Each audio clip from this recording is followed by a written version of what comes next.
Here we go. This is Sports by the Book live here at the South Point Casino. I'm Alex White. It'll be a short show for you today, but don't worry, we'll have you covered for all your playoff needs. I'll have hockey picks at the end of the show, and Danny Burke joins me in less than 10 minutes.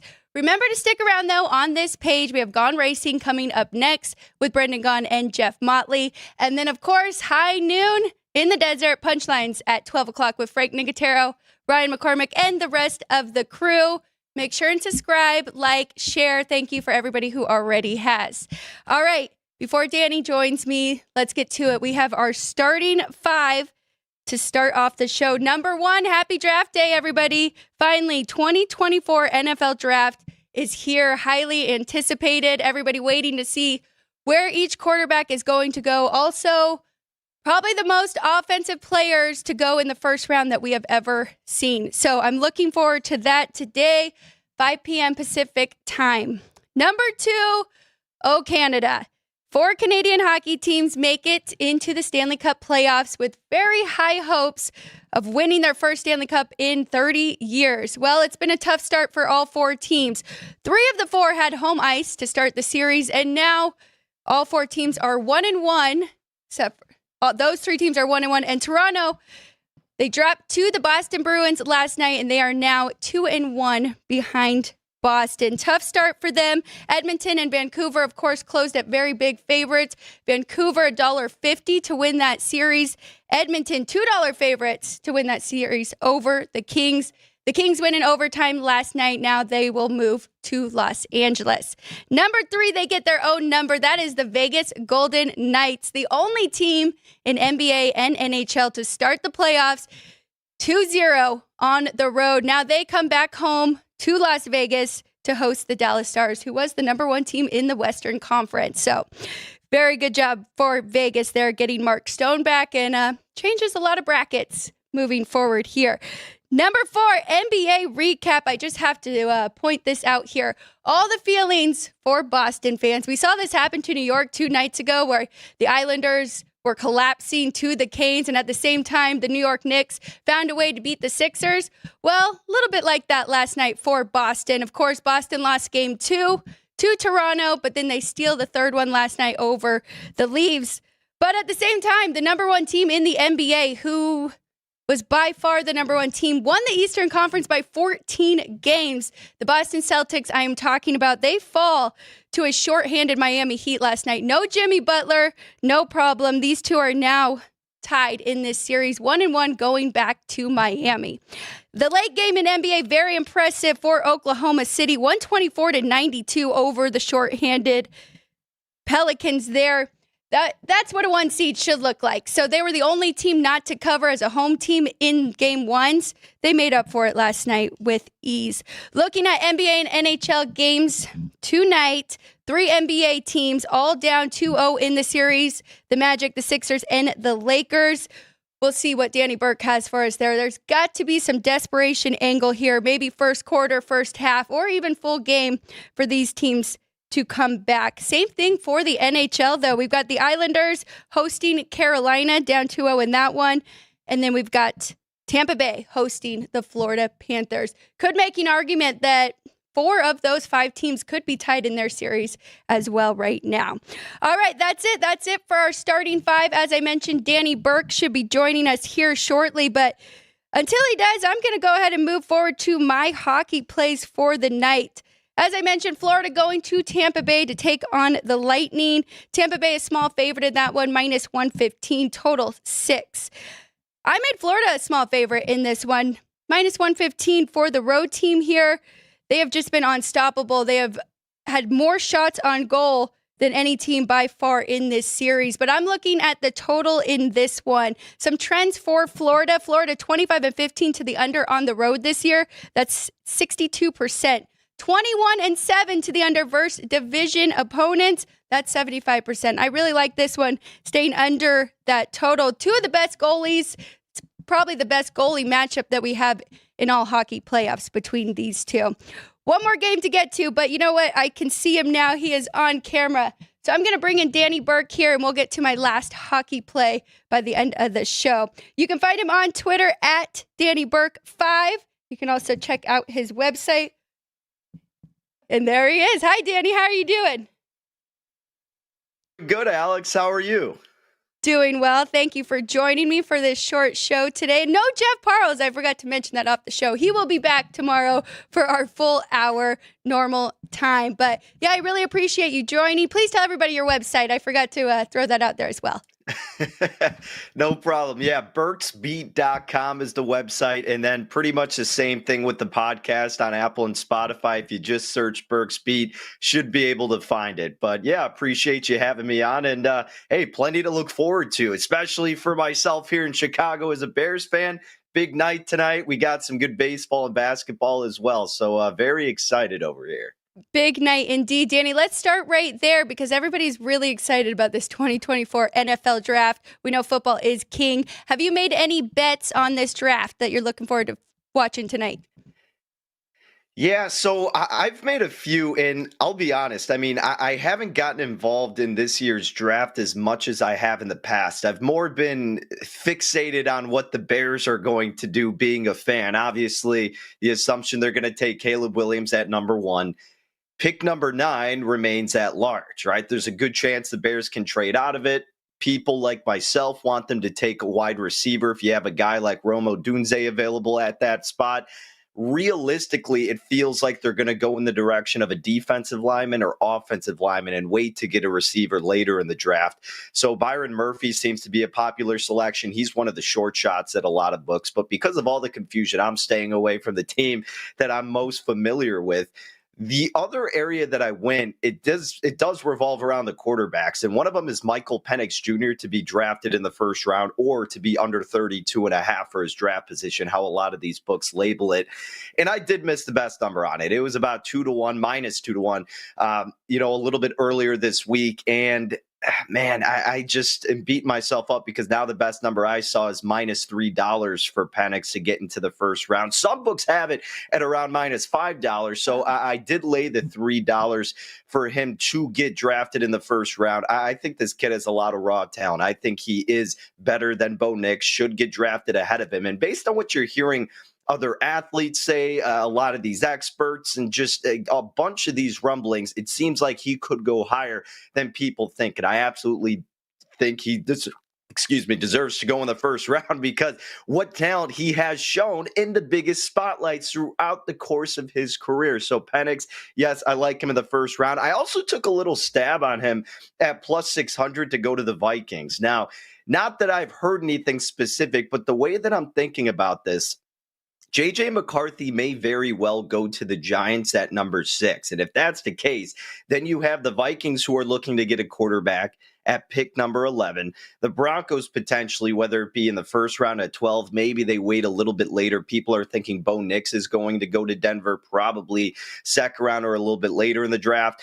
Michael Penix is the favorite to go to the Raiders at 13, but the Raiders also already have Minshew and O'Connell. Not that you'd maybe prefer to have those guys under or over one of these, other dudes coming out of the draft, but still, it's a chance for him to maybe slide to a team like Minnesota. I think after you get past the first 3 quarterbacks, that's when everything just completely goes up in the air, and it's going to be a big question mark based on what these experts have said or haven't said. So I like the price of Penix going to the Vikings at 6-1, just threw a little pizza money on it.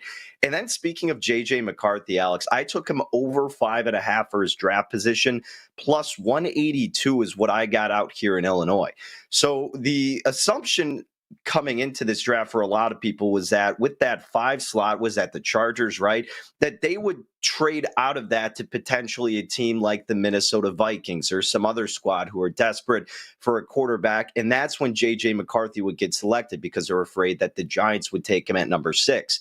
But again, speaking of these rumblings, you're hearing more and more just how valuable these top 10 picks are and how much these other teams are going to charge for it, that there's some trepidation with some of these other teams that may need a quarterback. And JJ has also said he spent the most time with the Giants so far.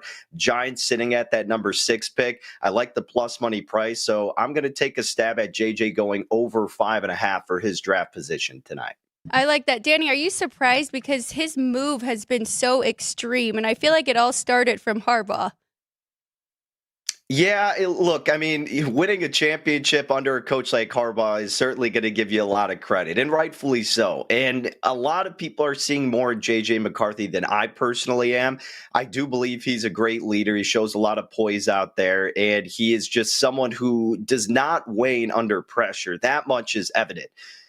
But I'm also just hesitant because, yes, the Big Ten defenses are stellar. However, it's a completely different style of offense that he's going to have to run when it comes to the National Football League. And it's not going to be him surrounded by the best talent in his conference and the entire country. Now, yes, you can make that argument for a lot of quarterbacks now and in the past. It's just nothing really ever wowed me. There were some plays here and there and some good throws consistently, sure, with JJ McCarthy, but I really wouldn't be too eager to have him as my quarterback going forward. I could completely be eating crow when it's all said and done based on that, but obviously the scouts who actually know what they're doing when it comes to it value him a lot higher than I do.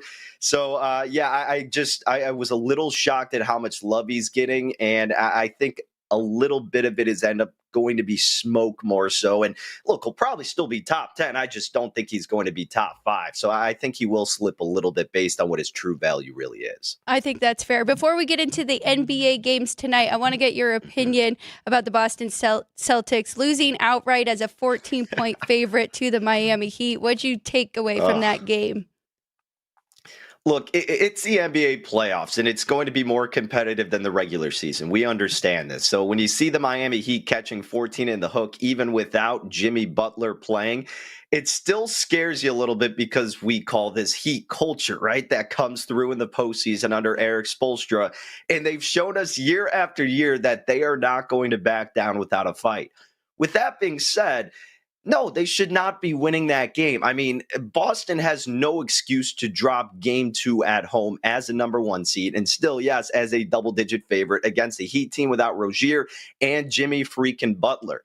Porzingis, where the hell were you last night? He went 1 of 9 from the floor. He was minus 32 on his point differential. Yeah. Heck, this is a guy you were bringing in to get you over this hump and to finally get you that championship ring with Tatum and Brown.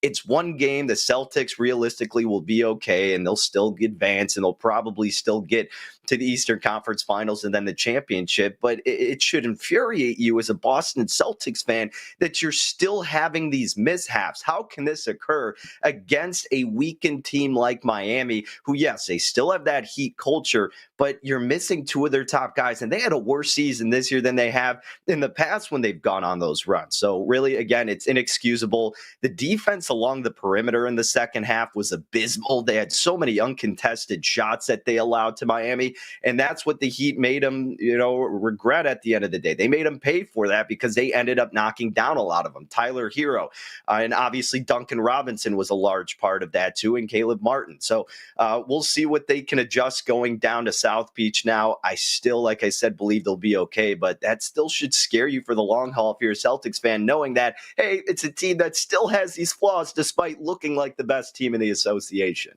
Hopefully they got that one out of the way. Let's go ahead and move to tonight. Donovan Mitchell and the Cavs going to Orlando. Now, the Magic must be taking some money here. 2-point favorite. Now I'm seeing minus 2.5 some places. And the totals moved up 199.5 to 201.5. Do you like anything in this first one? So I haven't taken anything for this game, but what I did with this series is I laid the series spread with Cleveland heading into it, minus 1.5 games, meaning they'd have to sweep the series, win in 5, or win in 6 against Orlando. And I got about plus 130 on that price.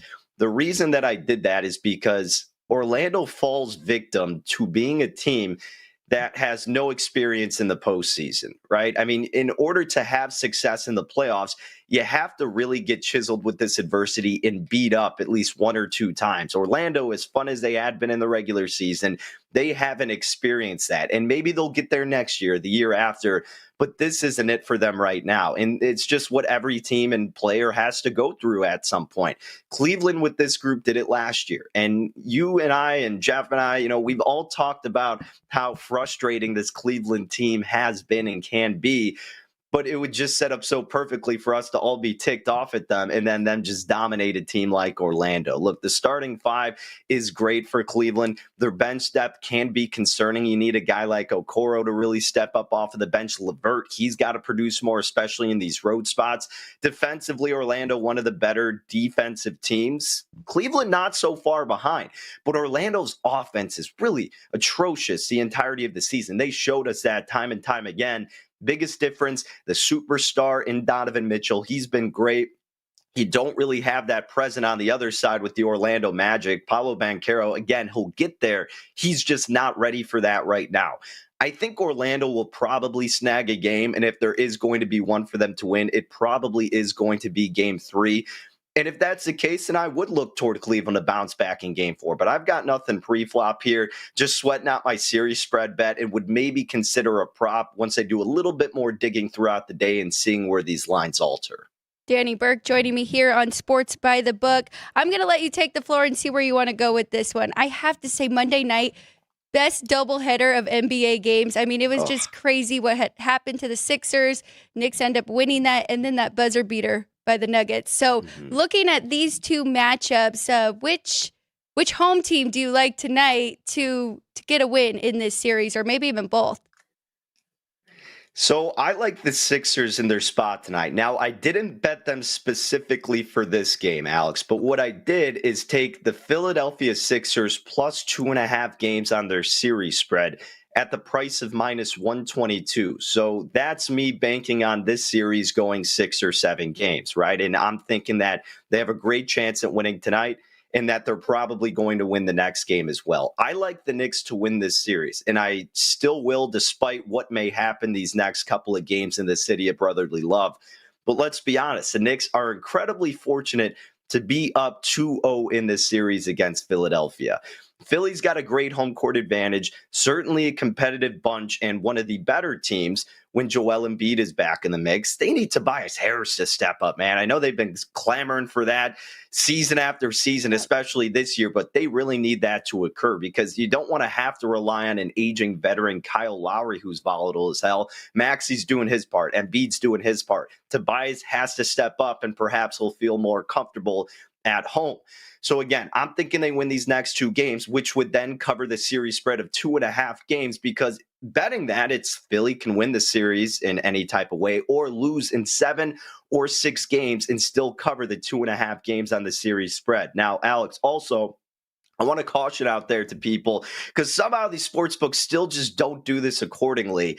In order for the Philadelphia 76ers to cover 2.5 games on the series spread, there has to be more than 5 games played in this series. Yet they are charging you, these sports books, a higher price on over 5.5 games played as opposed to covering 2.5 on the series spread. It's the same bet. Right. In order for the 2.5 to occur, the series has to go over 5.5 games. So make sure you do your due diligence, shop around, and understand that some of these are worded differently, but essentially the same bet. So yeah, for tonight though, Alex, I do think Philly gets the job done. I don't like that it's moved up to 5.5 in some spots. So that's why I'm not taking the spread and just sweating out the series spread and banking on them to win the next 2 games. And if they only win one of them, then they have a good chance at winning one back at Madison Square Garden and still covering that series spread.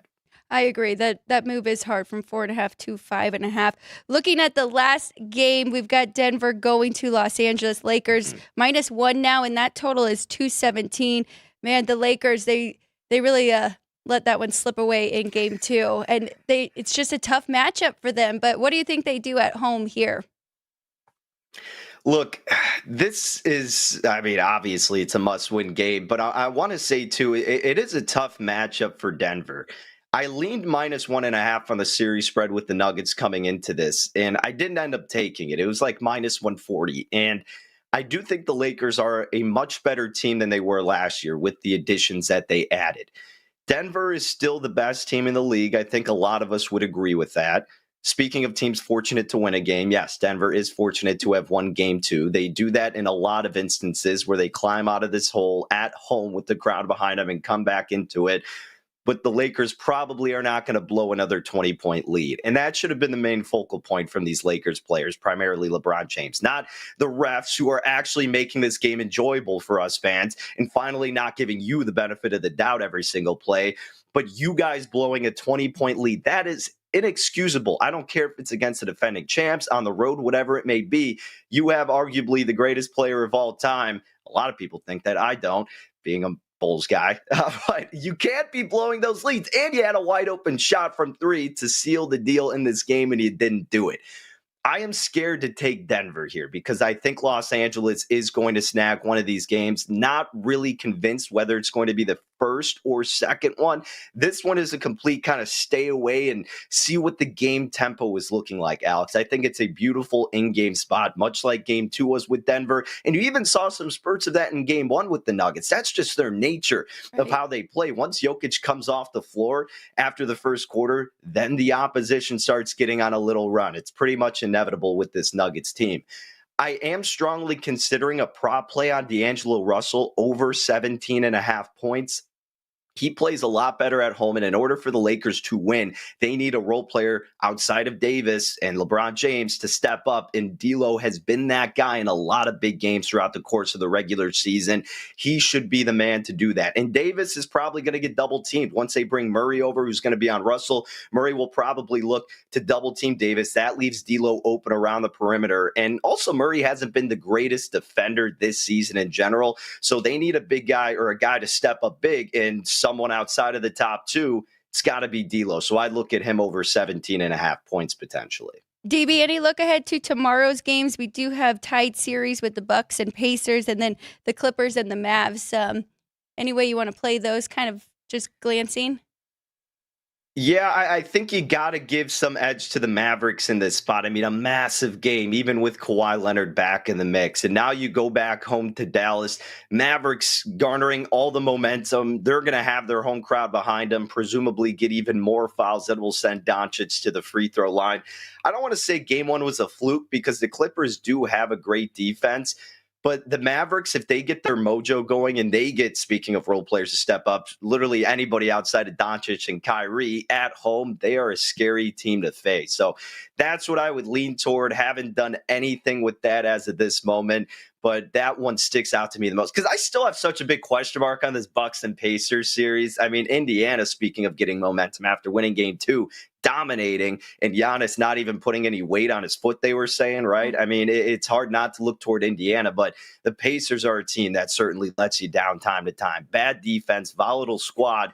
I certainly would think they would win in that spot, but I've seen crazier things happen with that team. So I've got nothing in that one. Maybe consider another Damian Lillard prop. That's what I bet the other game, and it cashed at like the beginning of the second quarter. The Pacers are allowing a bunch of opportunities from deep. I think they rank 29th in frequency of opponent shot attempts from beyond the perimeter. Damian has been taking and making more shots from deep without Giannis on the floor. He's got to step up big, and that's where he feels most comfortable. So if it's still under 4 like it was in the last game, that may be a bet I'll make once again. I like it a lot. Now, before I let you go, you made 2 baseball bets today. Is that correct? Yeah, we've got one starting pretty dang soon here with the Brewers and the Pirates. I laid minus $127 with Milwaukee against Pittsburgh. Freddie Peralta against Mitch Keller. Peralta's been an absolute stud, Alex. I mean, this guy's 2-0 with a 1.90 ERA. His FIP is 222. XFIP is 240. Very, very solid numbers. His skill interactive ERA, 2.08. He's getting a ground ball rate of over 40%, which is always a plus sign. And the hits that are getting into play, only about 15% are classified as line drives. Certainly you want to keep line drives to a minimum, and Peralta has done that exactly. And most importantly, the Pirates are 26 in Major League Baseball in weighted runs created plus against right-handed pitching. So you have a great righty in Peralta going against an offense that hasn't done particularly well against righties. Seems like a good recipe to benefit Milwaukee. And then Mitch Keller, he surrendered 4 earned runs in 3 out of 5 of his starts this season. Batting average of balls in play against the pitches he's thrown is 326. Remember, you want to keep that under 300. His expected ERA is 4.64. His line drive percentage a tad bit higher at 26%. Not terrible, but certainly not as good as Peralta's. And Milwaukee's been good against right-handed pitching so far this season. They've had their moments where they've gone up and down, but they have enough power in that lineup to get to Keller early on, and they have the better bullpen as well. So I think Milwaukee gets the job done there. Other team that I bet, Alex, Toronto Blue Jays minus 103 against the Royals. Blue Jays looking to avoid losing this series 3-1 against Kansas City. Good pitching matchup here with Barrios versus Ragans. Barrios hasn't allowed a run in like his last 3 starts, just 3 earned runs this season. He has been an absolute stud with a .85 ERA, 331 FIP. 99.4% left on base percentage, which is incredible to see. And his ground ball rate is over 50%. So Barrios has been an absolute reliable pitcher on the bump. Royals hitting better against righties, but again, this is a formidable pitcher in Jose Barrios. Ragans has been good too, the southpaw. He's coming off, though, a 7 earned run outing in his last start against Baltimore. How does he respond after that? He's got a 4.32 ERA. His underlying metrics are showing he should pitch better, but Toronto is 5th against left-handed pitching in weighted runs created. Plus, they need this win to help themselves solidify a split in this series, help themselves feel better after losing a couple close games. So I think the offense and the pitching benefits Toronto. You're seeing the market reflect that. I laid minus 103 with the road team in this spot, Alex. I love it. Brewers and Blue Jays. Danny, thank you so much. We'll see you back on Wednesday next week at your usual spot. Sounds like a plan, Alex. Appreciate you having me on. Thank you so much, Danny Burke at DannyBurke5 on Twitter or X. All right, before we get going, I'm going to break down one last hockey game, and then we'll get you out of here. Again, make sure you stick around. Gone Racing coming up in just 30 minutes, and then Punchlines at noon here on South Point Studio.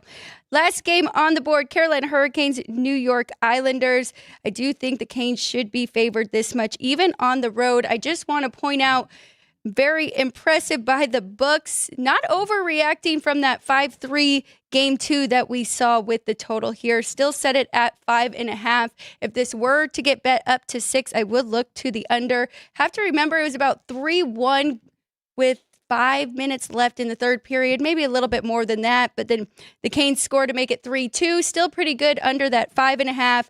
And then they put on 3 more goals to win that game. So you can't over-adjust too much, and that's what we're seeing from the bookmakers here, keeping it at 5.5. I do agree with that. One play I do like in this one, though, is no goal in the first 10 minutes. I saw plus money out there at plus 110. Both these teams are 44 and 38 to score a goal in the first 10. Now, I know you're thinking that's still more times that they have done it in these games than not, but that's 28th and 29th in the league. So compared to, let's say, Edmonton Oilers, who are 55 and 27 in their games to score in the first 10 minutes, that's 66%. So now we've got 2 teams that are defensive minded, that start a little bit slower here going up against each other. So no goal in the first 10 minutes, plus 110. And then in that first game, Florida, Tampa Bay, under 6 for me.